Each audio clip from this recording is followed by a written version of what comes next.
Okay. Hello, everyone. Thank you so much for joining us today. And we have a really fun discussion planned for you today. We have James MacFadyen from Italy here joining us to talk about hypnotherapy and his new book that he has out on quitting smoking. And Ramie's with us today. Jessica had to work. And so I was really looking forward to learning more about hypnotherapy and different related topics like that because you both know so much about it. So, James, you start maybe by telling us about your book? Sure. Thanks for inviting me, Carla. It's nice to be here. I watched a couple of your podcasts, so it feels like I already know you, Ramie. Is it, how do I pronounce your name? Ramie or Ramie? Ramie. Ramie. So it feels like I know you because I've watched you, you see. I've watched you and listened to you. And I've done some of your exercises, the tapping exercises that you're doing. It's really good. I really appreciate that. Oh, good. Thank you. Yeah. So what was the book? Yeah. So, quite a while ago, I realized that when I stopped smoking myself, that it was like a massive win. Like it was a really, really big win for me. It was something that I didn't think I was ever going to be able to do because I tried to do it so many times. And when I actually worked out how to do it, which was a synergy of different experiences, I just knew that I wanted to write a book about how to do it from my perspective to help others who were in the same situation that I was in. So that's why I wrote the book, and it only took me 15 years. So, well, it was worth it. Yeah, it was worth it. I hope so. Does the book have exercises to quit, or? Yeah, it does actually. It has. I've got it here. It's got. Okay. The first draft had like a maze at the front. Uh-huh. And then I changed it to a labyrinth because, and this is actually a labyrinth from a cathedral in France called Chartres, which is a famous cathedral. It's a really, really beautiful place, and they have a labyrinth, which is exactly this labyrinth here on the floor. And what you do is you walk the labyrinth, and it's a ritual to help you find God. Yeah. So when I was in Chartres and I went to this cathedral, I realized that because before that I had this maze, which was quite complicated, and you get lost and there's dead ends. And I decided to change it to a labyrinth because a labyrinth, it involves you deciding for yourself that you are going to attempt to do something. And as long as you show up for yourself and you do it, then you have success. Yeah. So, a labyrinth, if you look at it, it's very, very, it's easy. You start, you're actually supposed to start at the outside and work your way in. But you can also start from inside and work your way out. And, you can't really go wrong as long as you keep putting one step in front of the other, one foot in front of the other. And that's how I've set out the book. So I've got 16 exercises in it, which you can partake in. And then, by the end of the book, you're in a position of knowledge, which is power, and you're ready to free yourself. Quit smoking. Yeah, I mean, even the word quit, I don't like the word quit because it implies that you're giving something up, like you're letting go of something that you don't want, that you want, like you're making a sacrifice. What word do you like? Well, I like stopping. Because it's a choice, then, a willing choice. Well, because the idea of quitting gives you the sense that you're losing something. Yeah, like I just felt that in my body, right? As you were saying that, I was kind of trying to repeat it in my body, and the word quit brings resistance inside, right? And the word stop, if I'm saying it and I'm choosing it, stop is powerful, right? It's very. Yeah, very good. From the moment what I'm trying to do with the book is put the reader, the participant, in a position where they're able to, from the moment they make their decision, there's a period of probably, let's say, 3 weeks where you want to be careful. You want to stay, you want to stay focused and present. But by the end of that period, I mean, I was able to go outside with people who were smoking cigarettes. I was able to be around people who were smoking. You know, it doesn't bother me when I see other people partaking in nicotine, you know, because I know I'm not missing anything. Right. You know, it's basically, it's an abusive relationship between you and the substance. And with all abusive relationships, you know, you're not giving anything up. You just leave it, and you don't regret leaving ever. So that's why I don't like the word quit. Yeah, that's very good. I hadn't thought of the difference between those two words before. That's good to know. Yeah, good to feel that difference. So how long have you been smoke-free? I've been fully addicted to not smoking for 17 years now. Awesome. Wow, very good, very good. Yeah, it's good. Nice. So, Carla, you never smoked, did you? No, I've never wanted to because I knew how harmful it was, you know, to my body. So I didn't want to. But I remember my dad smoked when I was little. And I remember, you know, he'd always light a cigarette after a meal or something. So in the evening when he came home from work, he'd sit at his end of the table and I was always at the other end of the table. And so when the meal was over, then I'd go up and sit on his lap and he'd be smoking. Right.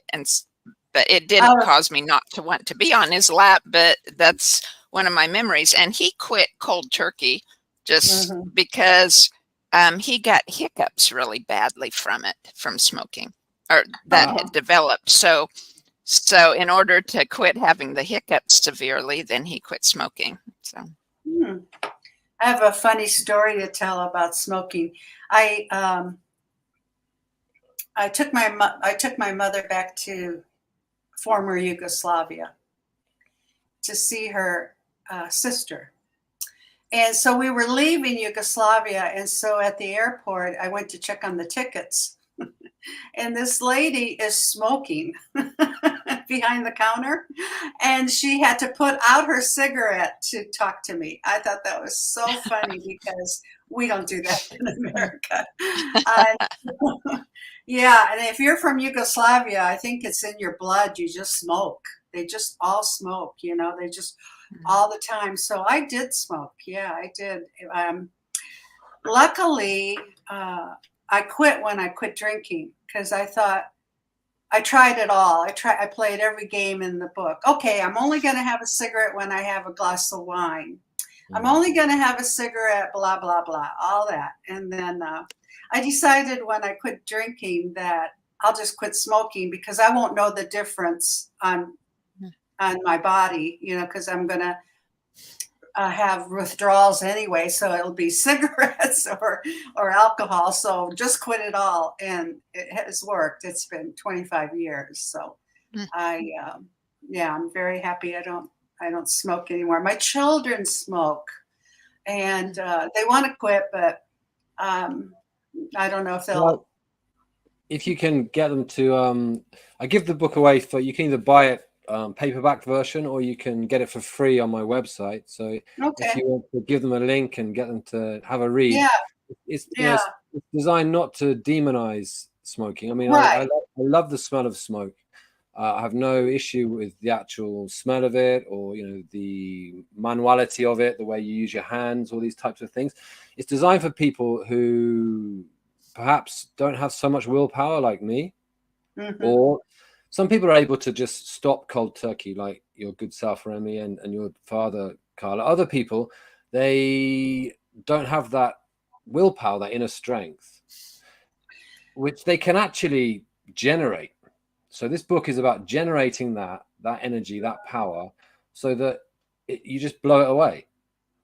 And that's kind of was a really big win for me. In fact, when I go back to England, because I'm originally from England, when I see people, they can't believe that I don't smoke because I was like an Olympic smoker. You know, I was able to roll cigarettes with one hand while driving. You know, I was very, very, very good at smoking. Yeah. You know, I'd get hospitalized because of lung issues. So I had asthma as well. You know, and I just would keep on going. I'd quit you know, it's like what's his name? Mark Twain is quoted as saying, you know, "Quitting smoking is easy. I've done it thousands of times." Right. Right. Yeah, it's yeah, I don't know why I quit. I mean, I know why I quit, but I mean, I don't know why it wasn't as hard as I thought it could be. I mean, It you don't just, know how. yeah, I just, Yeah. divine light, divine, because, well, truthfully, I was also very sick of it, sick of smoking, sick of drinking, sick of trying to figure it all out because it became a problem because, okay, I would just play these games, I'm only going to drink when I'm happy. I'm only going to drink when I'm sad. It is every day, right? And yeah, I was so ready. And I think that helps when you're really, really ready. And I think the divine helped me with that because I don't really remember suffering too much from the withdrawal. And I didn't even know half the stuff I do now, because, you can tap away your cravings. You could use hypnosis. You could, I didn't know any of that, but yeah. But talk about the word suffering. James, I haven't read all your book, but I'm up to, I don't know, page 21 or something like that. But you talk about you tell people don't quit smoking until at least you finish the book. And you have a contract for people to sign not to quit smoking while they're doing the book. And you say it's about preventing the fear that comes with thinking of suffering from quitting. Right? Could you explain more? I mean, I thought that was fascinating. I think it's so helpful, so enlightening to understand. So. The idea being, I use the metaphor of the Sleeping Beauty in the castle. So a lot of the old mythologies and stories that get passed down through oral histories, they, in my opinion, contain deep truths. And the story of Sleeping Beauty is this idea of the consciousness which is asleep within us. It's surrounded by brambles. I call these think brambles. So thoughts, beliefs, ideas, which create fear. So people think that they can't stop. They think that it's stronger than them. They think that they want it. One moment they think it's their savior. The next minute it's the perpetrator. They have this relationship with the substance, but it's all happening at a subconscious level. So rather than just jumping in and saying, right, I'm going to quit now. I don't need this book anymore. I've done 21 pages. I've got it. I've got the power to do it.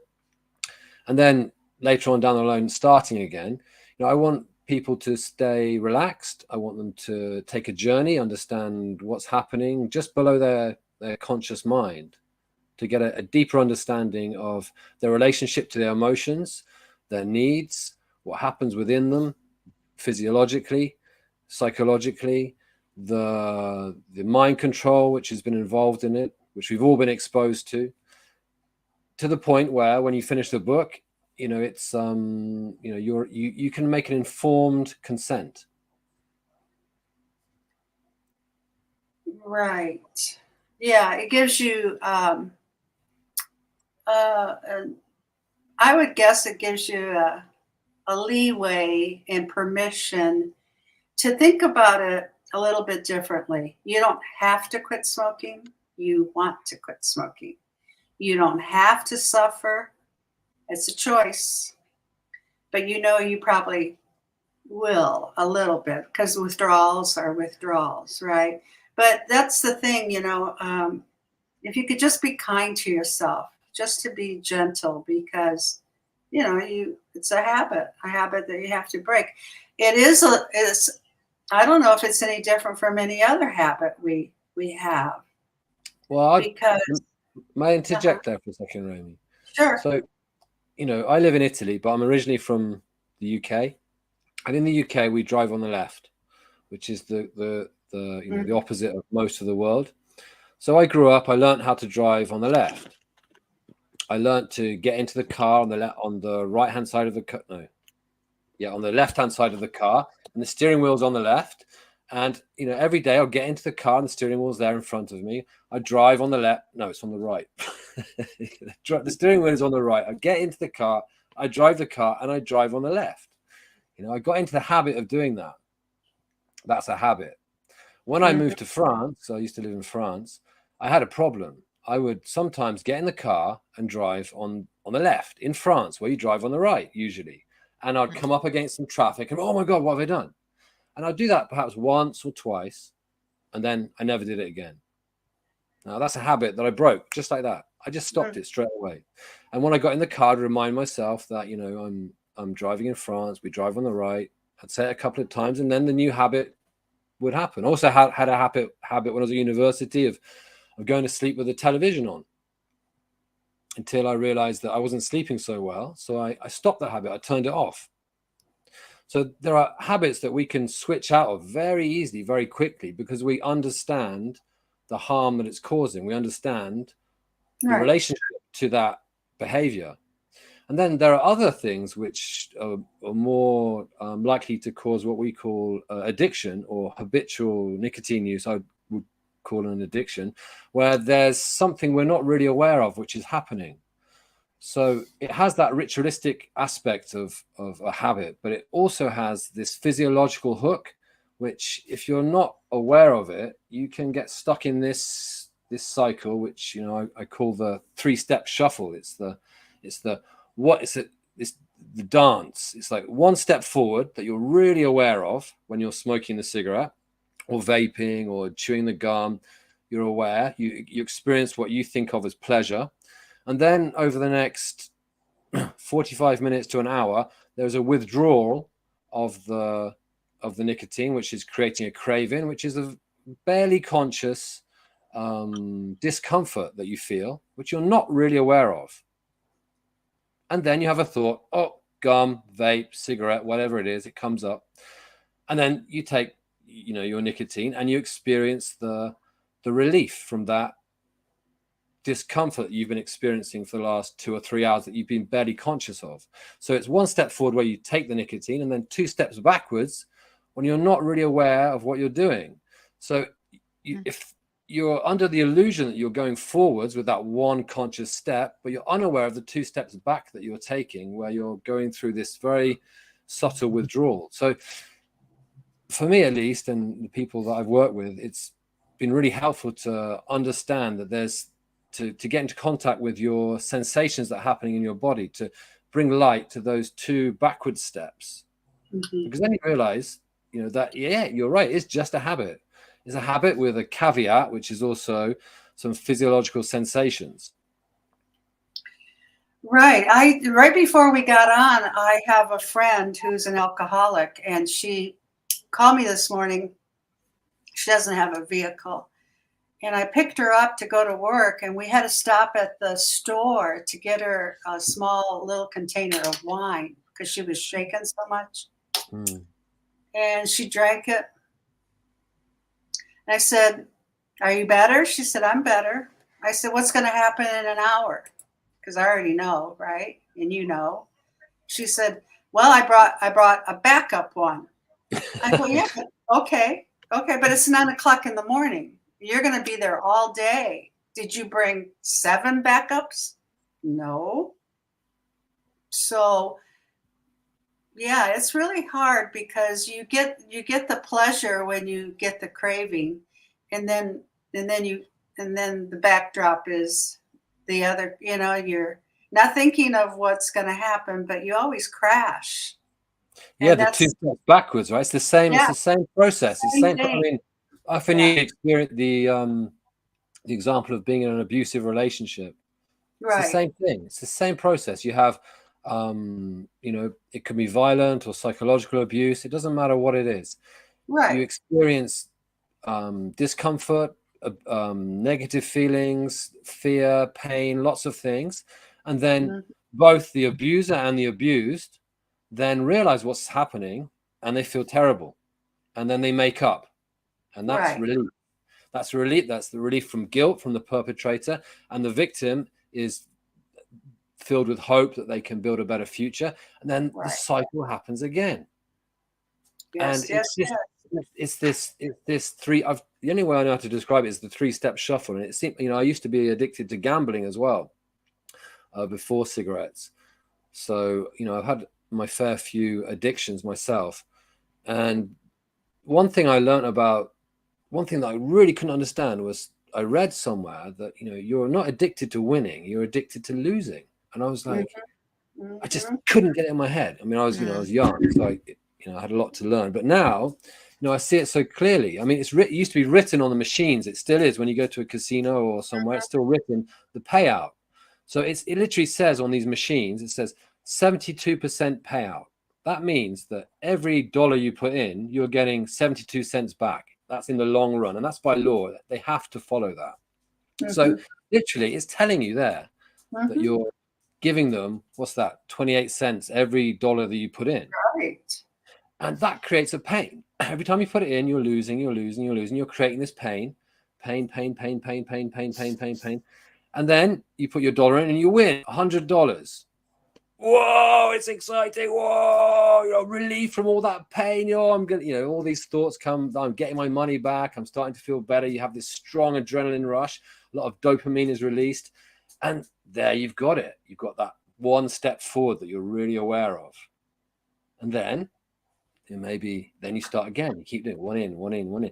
So it's that you can't have that relief without having that pain. Right. And an addict will perceive that relief as pleasure. In fact, we'll use it in our own nomenclature. We'll say, the pleasure of drinking, the pleasure of smoking.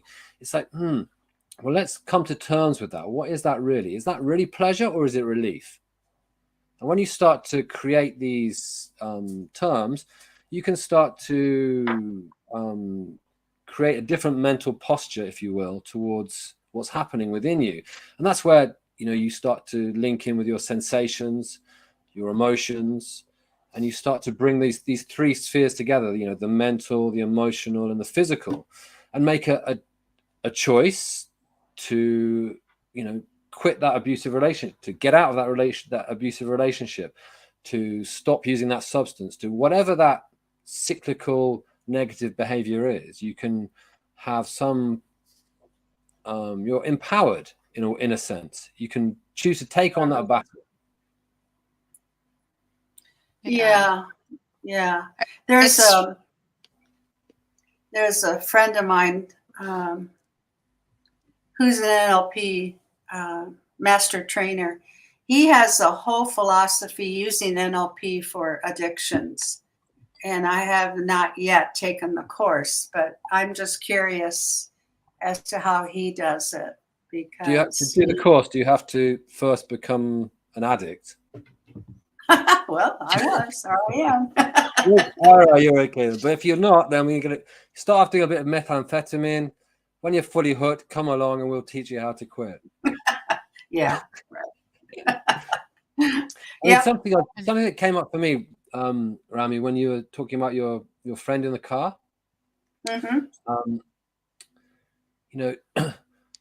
I put a little bit in the book about this and also Carla, you were mentioning that you didn't smoke because you had love for yourself as you were growing up. You didn't want to harm yourself. You never took to smoking.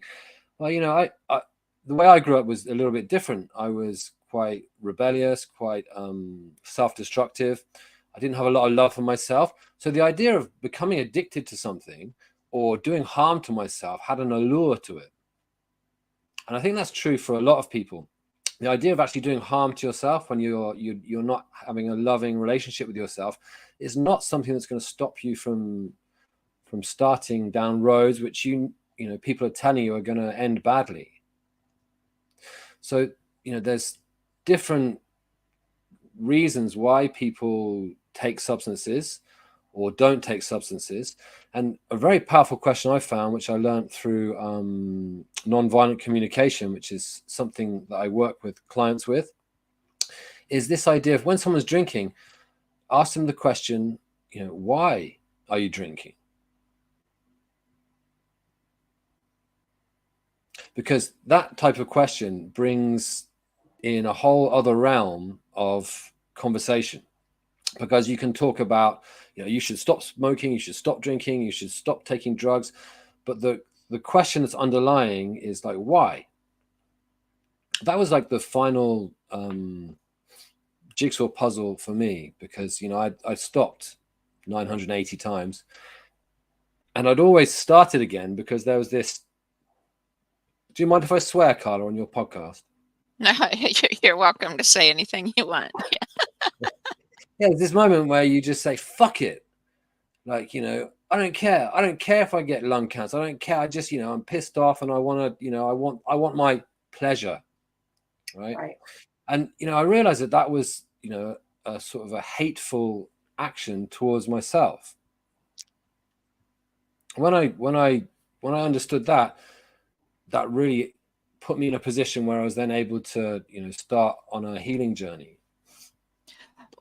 I like that. Say, like, I didn't quit smoking. I don't know if it was self-love, though. I think I didn't quit because I was fearful of having pain in my body, or fearful of that long-term sickness. Do you mean you didn't start? And then Carla? Yeah, I didn't start, right. Yeah. And I didn't start drinking because I had a grandfather on each side, one on my dad's father and my mom's grandfather, that were alcoholics. And I knew it could be hereditary, right? Or learned behavior, whichever. And I was afraid to drink because I guess really overall, I feel that in myself, right? Because I was addicted to a very abusive relationship for years. And I'm addicted to, I mentioned that to you before, James, I'm addicted to sugar. You know, I know I am. And so as you guys talk about the smoking and drinking or gaming, because I haven't had a desire to do the gaming either, but it's like, so I'm trying to apply things to sugar, and there's so many similarities, right? It's like, oh wow, it's yeah, definitely addiction is addiction. I didn't think you were not addicted to something. You know what I mean? Yeah, I figured you were addicted to something, because I know your sure. Yeah, well, because I know your personal story, and Yes, I would say you didn't have any love for yourself. Yes, I think that's where it came from. Yes, absolutely. Yeah. I did not have love for myself. No, and I didn't either. Did you, James? Did I? No, not at all. I was, you know, that's. Yeah, I know. That's, you know, I'm still in that process now. I'm still learning to treat we myself. all are, I think. Yeah, we all are. And as I look at my children who are adults, you know, they're in their 40s and they're drinking, and it's clearly they don't love themselves. And, you know, I just, if I could counsel them, that would be great. My one daughter lets me, because it's by phone, because she lives far away. But the two that are close, that hardly ever. But, you know, I just use the energy healing. I just send everyone in my circle or the world love, because that's what I think will heal anything. It'll move mountains. And sending love to my children and people in my circle, they can't deny it, you know, because people love love, you know. It's it feels so good. I mean, don't send me love, you know, you're not going to get that from anyone. So that's how, you know, I do it. But I mean, that gives people courage and hope and all the good stuff. Right. And then with a well-placed question, you know, through hypnosis, you have, you know, the direct suggestions and then indirect suggestions. You know, you suggest, you know, is there a reason why you're drinking? And they make, you know, and then you just leave it, and then you planted a seed. And at some point, you know, why am I drinking? You know, I feel terrible. It cost me a fortune. This is like not a fun game. And you get to that point where you realize, okay, that's a really important question. You know, why, and why can't I stop? And then, you know, if that ignites the power that we each have within us, then there's no stopping the person from moving out of that cycle. And, that's the beautiful thing. And that's why, it's been hanging over me to write this book for such a long time, because, I wanted to put that ladder down to others that are in a similar sort of situation. And the other thing that I wanted to mention quickly was the idea that sometimes we get, like, life is so, I had a friend who used this phrase, what is it? Life is terribly marvelous. Right. It's like horrific and amazing. Right. Right. And you have to balance these two things. So it can be very scary, very, very scary. And sometimes, some of us have metaphysical experiences, and probably Carla can speak to this. I'd be really interested to hear what she has to say about it. But I remember as a kid having these experiences, which were just like, they were not something that I could put words to. They were not senses in the sense of smell, taste, hearing, what we're missing, and touch. It was something metaphysical and terribly marvelous. And when you're occupied with something, then you don't have to pay attention to this thing that can be a source of fear. So in a sense, drinking, smoking, overeating, doing all of these things, they are a way of masquerading, hiding, what can be, a wound you have, or a generalized fear, or something that once you face up to it is going to make your life much better. So it's almost like the addictions can sometimes be like the wrapping on a present. Once you get rid of it, you start to unwrap it, and you find this gift.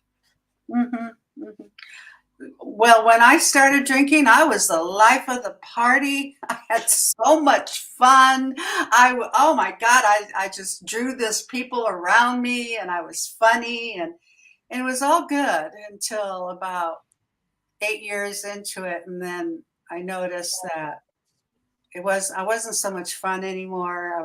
I would cry. I would get obnoxious. So for me, it took a while, but you start, then you ask the questions. Why am I drinking? This makes me feel like shit. I'm spending way too much money, just all of it. And then of course, then I started lying to myself. Oh, well, I'll only drink when I blah, blah, blah. I'll only, the whole, never ever thought that I would quit. Oh God, no. I mean, I don't have a problem, right?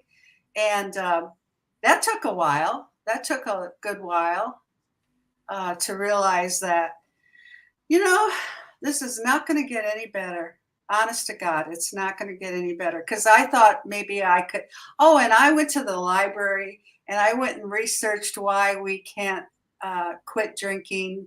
And the brain, you don't have enough X's and O's. I don't know. They don't. Something in the brain. It's the wiring.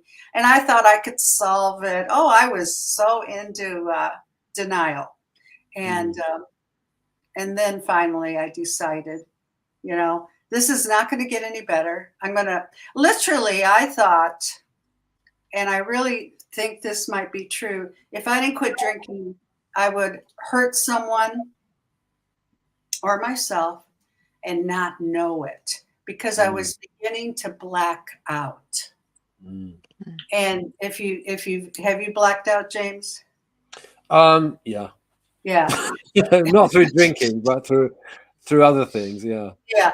Well, it's very scary, because the times I did, because I worked at a bar, I was the socialite, and the next morning they would call and go, "Do you know what you did last night?" Oh, no. And it just, I just knew that it was never going to get any better. There was never a cure. And I'm a strong woman, pretty strong and stubborn and all that good stuff, but I knew I couldn't conquer it. So, Ramie, it reminds me, I was in a relationship in my 20s with a wonderful girl who was, an alcoholic, and she would be like the life and soul of the party, and then she'd switch. And you talking about that experience really reminds me of that. And I wanted to add that we can use substances and they bring out aspects of our personality, and then we connect to that and we think that the substance is the reason that we are the life and soul of the party, right? I had the best fun with this girl when she was sober. We'd play hide and seek around, the old ruins of Agrigento in Sicily. We'd do all sorts of like amazing things when she was totally sober, and she was great fun. And I've been a teacher for 25 years. When I first started teaching, the reason I got good at teaching was because I was a funny teacher. The children would laugh, we'd have great fun, we'd play games, and it had nothing to do with alcohol. And yet I would have this belief system that I needed the alcohol to have fun when I was in a social group. Mm-hmm. So, that's another example of, a way that we lie to ourselves, a belief system, which is on top of our consciousness, which is conditioning us to believe that we need these substances. Right. When in reality, you can be way funnier without alcohol. I am. Yeah, that's what I mean. I'm preaching to the choir here, but it's like this is the reality we live in. I mean, something that I've been really interested in the last 5 years is like emotions. What are emotions? Mm-hmm. And this idea of it's a the idea that in the East that it's a disturbance of the field. It's like, what? Emotions are disturbance of the field? Really? So you mean like, what about happiness and this and that? It's like, okay, you have emotions we say are positive and emotions we say are negative. But in reality, you can go beyond those. When you're still within yourself, when you are feeling, what I'd describe a certain serenity, a connection with it within, this is deeper than emotions.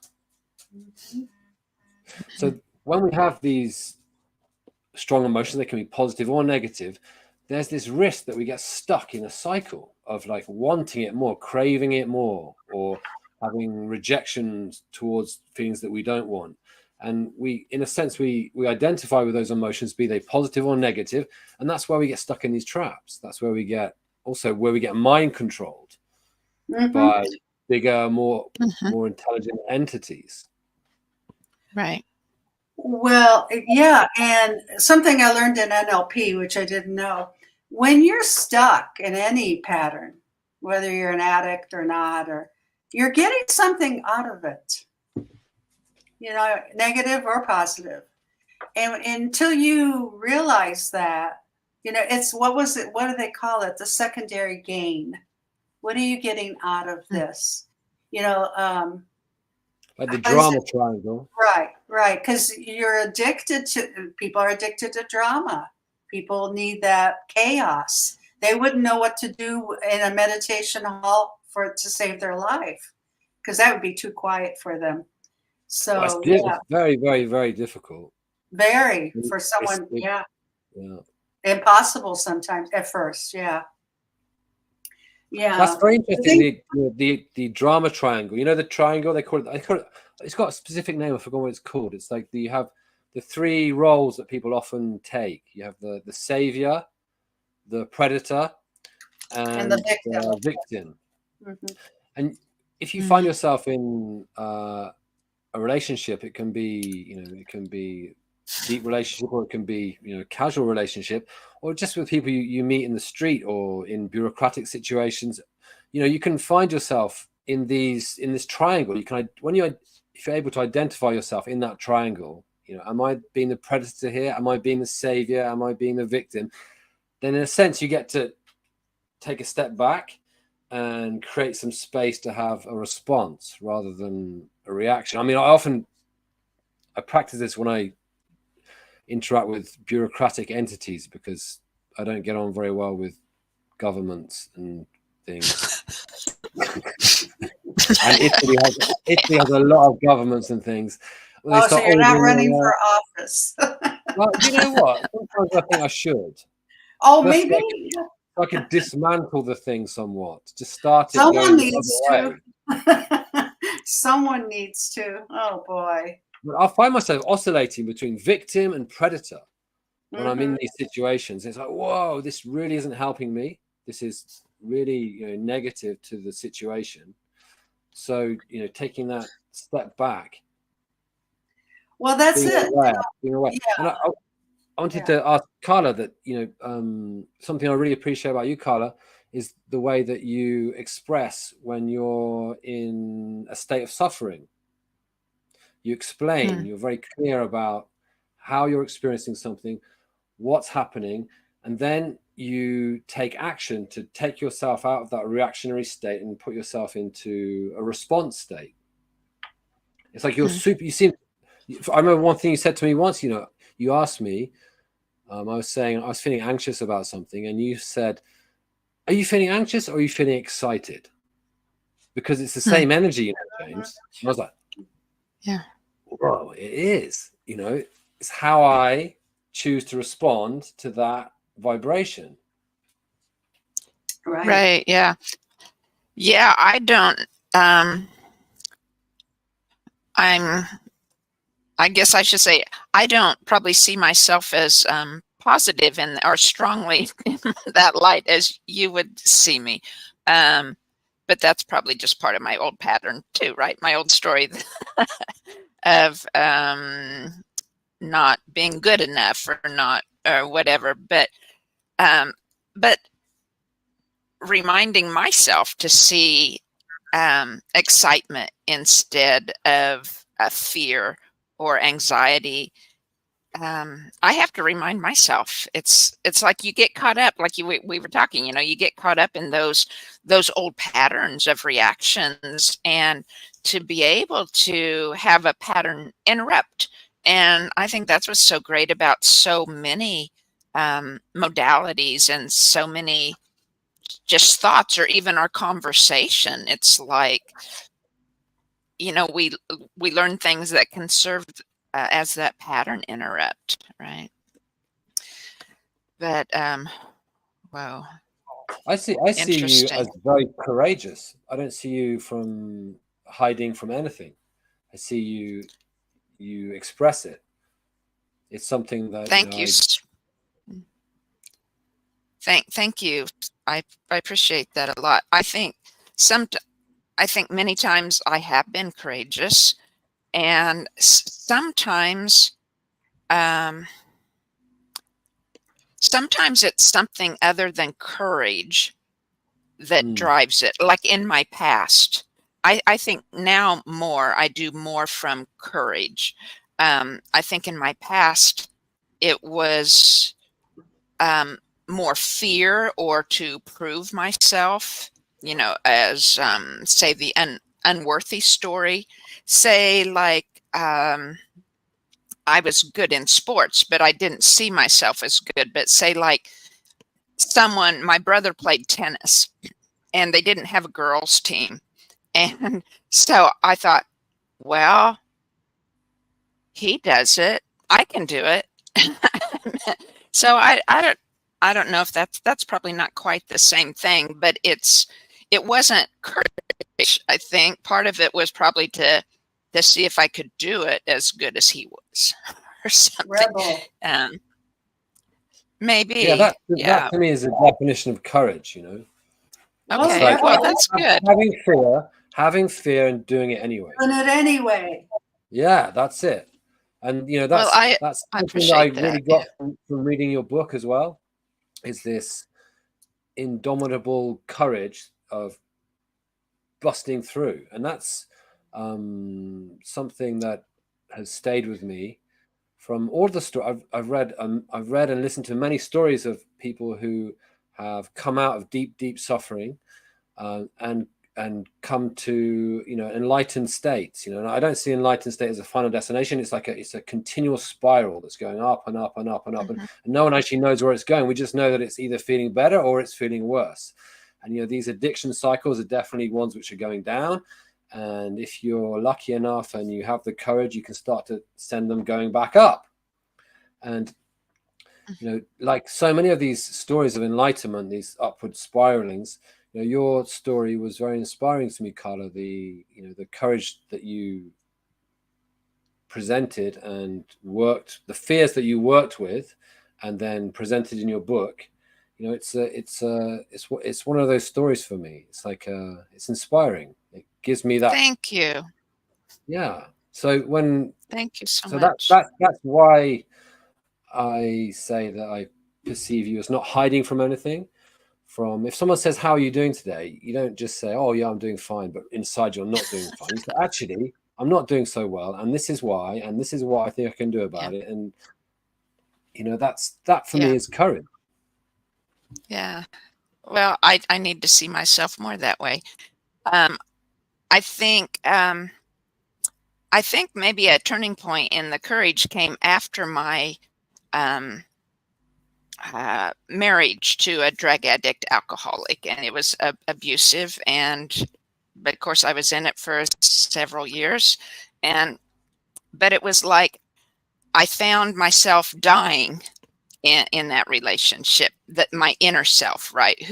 So by the time I got out, I didn't know who I was. Really, I didn't know what I liked. I was afraid to make any decisions because I didn't know what I wanted. I just didn't know. It's like I ceased to exist, right? Inside. And so that continued a few years, I suppose, because then I went into another not so good relationship, or I should say another bad relationship. Didn't have alcohol and drugs involved, but it was a bad relationship anyway. And so by the time I had two kids, little kids, and it was like, I remember I had, my turning point came. They were little, and of course they needed lots of attention, but I had to have some space because I had all this stuff boiling up inside. And so I locked myself in the bathroom, and I knew my little boys were okay because they were pounding on the door, mommy, mommy, mommy. But it was like, I could sit there and cry, and it was like, okay, I have to change, right? I became desperate for the change, and it was like, okay, what's the one thing, the most effective thing I could do right now? Like, what I feel worse? What could I do now where I could focus on that and change? And mine was fear. Fear of what was coming, fear of what I did wrong and the repercussions from doing something wrong, or if I would hide what I did, then I was fear that they would find out down the road, and it would be worse than if it was when I ignored it. And so I said, okay, sitting on, the lid was closed on the toilet, and I was fully dressed, and I was just sitting there trying to work through these things while the little boys were pounding on the door. And it was, okay, from now on, I'm going to say whatever it is. I'm going to say my fear. If I'm afraid, I'm going to step into that then. And whatever comes has to be better than continuing to feel the fear. And yeah, well, I'm getting chills at my spine. You know, that's really, yeah. Yeah. Thank you, James. Thank you for sharing that. Yeah. Before we go here, because we try to keep it under an hour, but I was more curious because, James, you were the first one I ever did hypnosis with, and I remember I was scared about that. You see all these things on TV about, you know, what at least when I was growing up, you'd see all these things about, you know, people doing silly things when they're in their hypnosis, or things, or being, say, MK Ultra, you know, being coerced to do bad things. But it was like you had said, well, nothing can happen that I wasn't permitting to happen, or, you know, I wouldn't have any memories that I'm not allowing to happen. And so you walked me through things. And Ramie, I've had wonderful sessions with you too, to remember what it was, remember truth, right? And wisdom from before I came to earth, and what we all have within us, right? And it's how many different forms of hypnosis are there, or how many different? I've also been aware of. I watched Mind Valley um, uh, thing one time before, and a woman from the UK, I believe, was in there. Marissa Pierce, I think maybe was her name, and she does a rapid form of hypnosis or something. So, just your both your thoughts on different types of hypnosis. Maybe someone that listens might be interested in that as well. Do you want to go first, Ramie, or shall I? I'll go. Sure. To me, hypnosis is one-pointed concentration, focus. And you can use it any way you want. And that's why when you're a hypnotist, you can create your own brand like Marissa Peer did. Rapid transit. Anyway, so quick change. And so I think if you really get into hypnosis, you can really see the fast results. And that's why I like it. And it's natural. I love it. It's just so natural. We enter hypnosis every day. People don't know it until you mention it. And then I love everything about it because it is quicker than therapy. You could spend all this time talking, and it's good to talk, but I like action. I like to reframe. I like to go back and talk to the subconscious mind because honestly, nothing changes until you change that program. And so I use it for healing. I use it for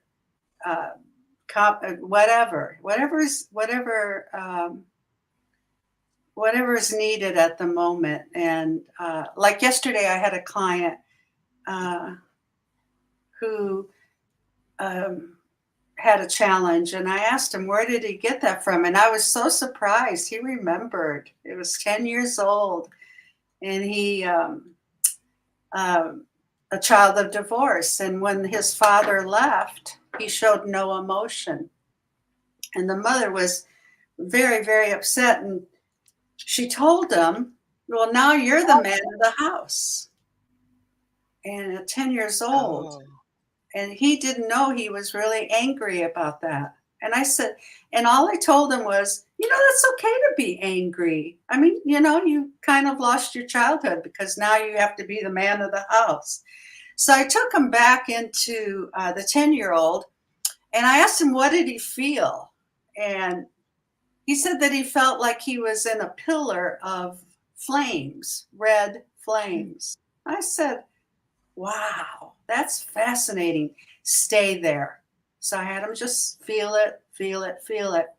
And I told him, not now, but in a moment or two, not now. You're going to change that feeling. It's going to happen just on your own. And you're going to not be in the red flames, but you're going to be into the violet light. And I could see his smile. And it was just so beautiful because he went from anger to peace. And then I brought him back up and we were talking, and he goes, I'm at peace. I'm at peace with being the man of the house. So I love hypnosis. I think it's, I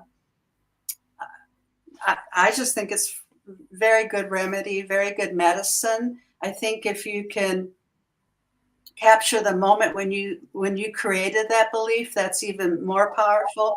But if you can't remember what you told yourself when you were little, you always still have the feeling in your body. And that's what I work with, the feeling, because the feeling is still there.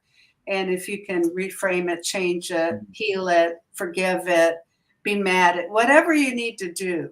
And I don't know what, I don't know at the time until I'm working. Because I don't follow a script. Do you? Mm-hmm. No, I don't. I generally do what I describe as like I just the type of hypnosis that I was trained in and I use is called transpersonal. Mm-hmm. And I think the best way to describe it is to quote Fritz Perl, who wrote he's attributed with inventing the idea of Gestalt therapy, which is looking at the person as a whole, and then you can have a discussion with different parts of yourself. Right. And he's quoted saying, you know, don't push the river; it flows by itself. And I think that really sums up the experience that I've had with hypnosis myself as a participant, and also as a hypnotist.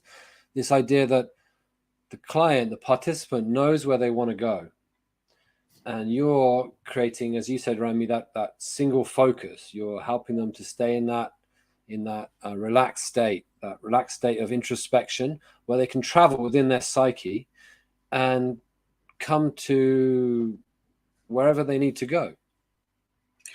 Right. I think, you know, personally, all hypnosis is self-hypnosis. I'm just guiding you. You are willing to participate, and I believe that I make it safe. I believe you do too. Otherwise, we wouldn't be in business. No one's going to stick around if you are uptight, or if you even wonder what I'm about, or worry that I'm going to use trickery or mind control. It's not going to work. You have to be totally open and honest, and you have to allow. And allowing means that it's safe. I will guide you. I don't know where it's going to take us, but you know, it's safe. It's good. It's good. It's good to be mindful of what you created, basically, to keep yourself safe. Because when we're little, especially all of us, we don't know. No one tells us what to say or do. My parents never said, you know, you're an immigrant and you blah, blah.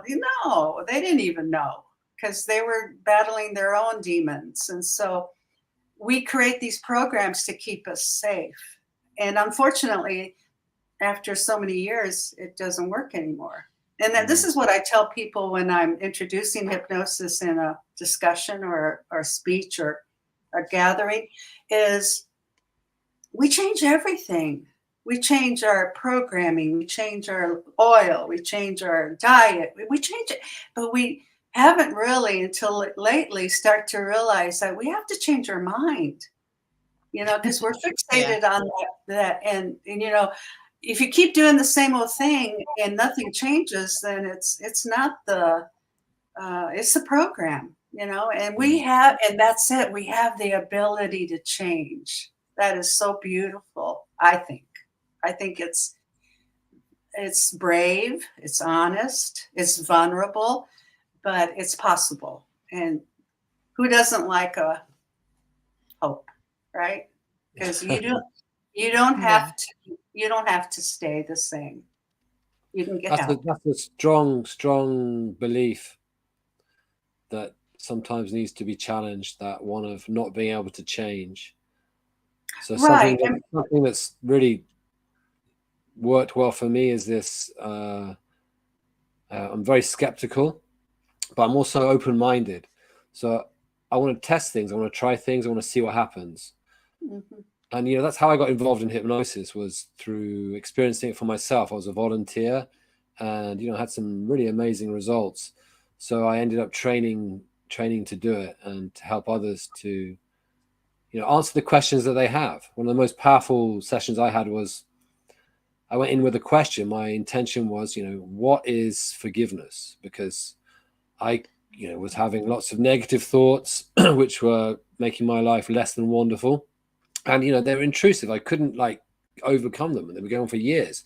So instead of just, you know, I just took a step back, I observed, and I just said, you know, what is forgiveness? Because, you know, as much as I try, I can't.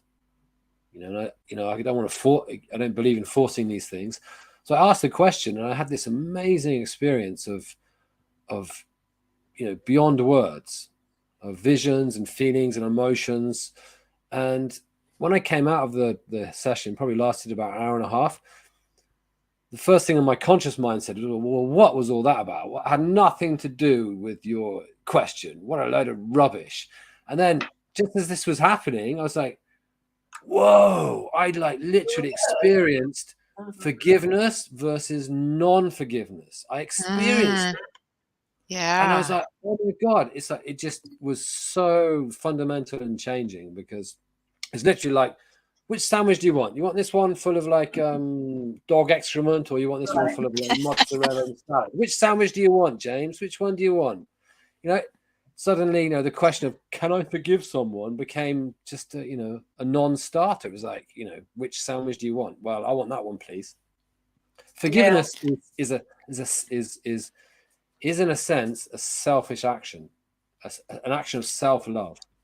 Mhm. Yes, I was going to say that's how I saw it. Like after my 2 bad marriages, it was like I knew I needed to forgive him, but I didn't even, I guess, hold the thought that I'm forgiving them for what they did to me. It was like I'm forgiving them, or my whole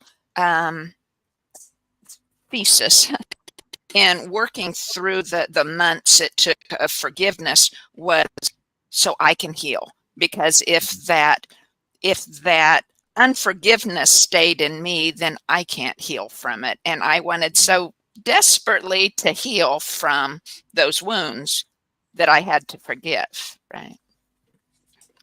So, Yeah. Everyone's wounded. Yeah. It's like, what's that? You know, the story attributed to the Buddha of there's a very angry guy who comes in from another ashram and is shouting at the Buddha because all the followers are going with the Buddha. And he says, allegedly, he says, thank you for your gift, but I'm okay today. I don't want it. And he's referring to the anger, you know, this anger that's being projected. And, you know, you're supposed to react to anger. You're supposed to react. Here's this anger in your face. You now get defensive and react and bring your own anger up. And then there's this anger entity, right? And, you know, the Buddha saying, thank you for your gift, but I don't want it. It's the same as non-forgiveness. Like non-forgiveness is the idea, you know, it's your poison. You're taking this poison yourself. Right. Doing this poison to yourself. So when you decide that you know, like you just explained, Carla, you don't want that poison anymore. I need this poison out of my life. How do I do this? From a very, you know, selfish perspective. It's like, how do I do it? How do I energetically do that? You know, and that's been your trajectory from then on. Right. Yeah. Very good.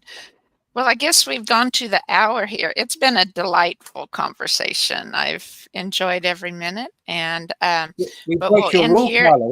We went over an hour. Yes, but that's good. That's good. I'm going to put a little banner up here just so people could remember to please like and subscribe the channel. James had said he had trouble finding it on YouTube, so if everyone who watches would please like and subscribe, maybe we'll get noticed when someone else tries to search. So thank you both for being here. Thank you all for watching, and we'll see you next week. Bye-bye. Thank you. So, Bye.